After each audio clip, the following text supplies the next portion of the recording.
அன்பு நண்பர்களே, அனைவருக்கும் அன்னை சமையல் உமாவின் அன்பான வணக்கங்கள். இன்றைக்கி அன்னை சமையலில் பார்க்க போகிறது இட்லி, தோசை, பூரி, சப்பாத்திக்கு சூப்பரான சைட் டிஷ் கடலை மாவு சட்னி. இதை பாம்பே சட்னின்னு கூட சொல்லுவாங்க. வாங்க கடலை மாவு சட்னி எப்படி செய்கிறதுன்னு பார்க்கலாம். 2 டேபிள் ஸ்பூன் கடலை மாவு சேர்த்துக்கலாங்க. 1/4 கப் தண்ணி. இப்போ அதை நல்லா மிக்ஸ் பண்ணிக்கலாங்க. கட்டி இல்லாமல் இருக்கணும்.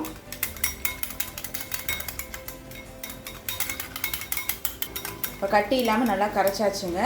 இப்போ இதை எடுத்து தனியாக வச்சிடலாம். கடாயில் தேவையான அளவு எண்ணெய், 1 டீஸ்பூன் கடுகு, 1/2 டீஸ்பூன் உளுந்து, 1/2 டீஸ்பூன் கடலைப்பருப்பு, 1/2 டீஸ்பூன் சீரகம், கொஞ்சம் கருவேப்பிலை, பொடியாக நறுக்கின இஞ்சி,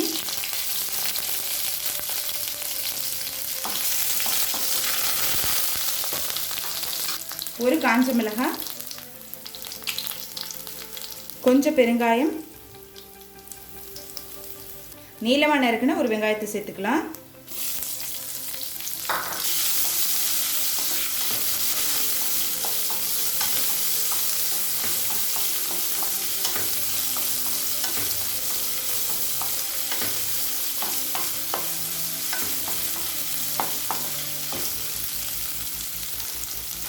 மூணு பச்சை மிளகாய்,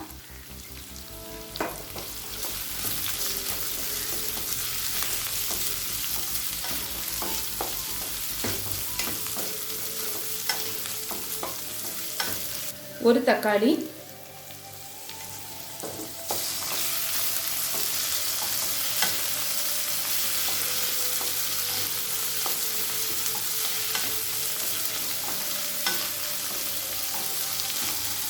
தேவையான அளவு உப்பு,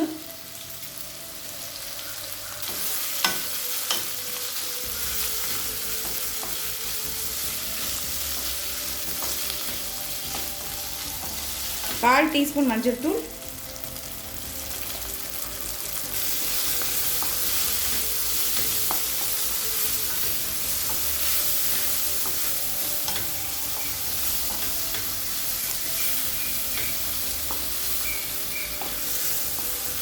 இப்போ இது கூடவே 1/2 கப் தண்ணி சேர்த்துக்கலாங்க.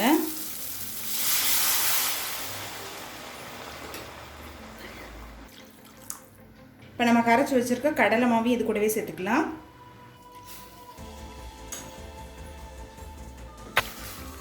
இப்போ கடலை மாவோட பச்சை வாசனை போகிற வரைக்கும் வெயிட் பண்ணலாம்.